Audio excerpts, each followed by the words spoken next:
আমি আলু পটলটাকে লম্বা লম্বা করে কেটে নিয়েছি দেখো, আর ভেজেও নিয়েছি ভালো করে। তারপর হচ্ছে মশলা দিয়েছি আমি আদা রসুন পেঁয়াজ জিরা, একটু ধনেও দিয়েছি।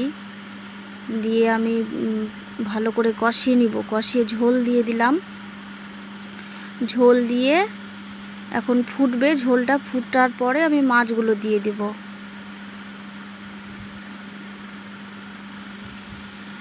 মাছগুলো দিবে,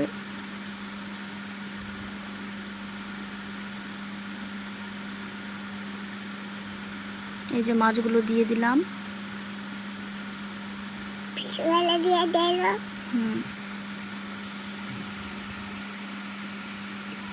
জন্য রেখে দিলাম, বরবন জন্য রেখে দিলাম।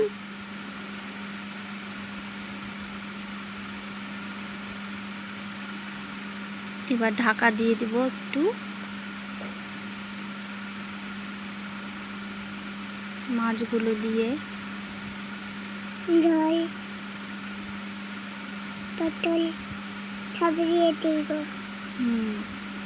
ঠিক আছে।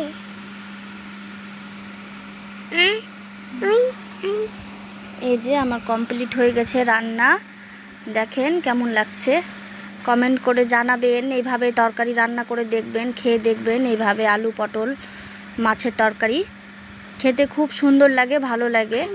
খেয়ে দেখবেন বন্ধুরা, একবার লাইক কমেন্ট শেয়ার করবেন।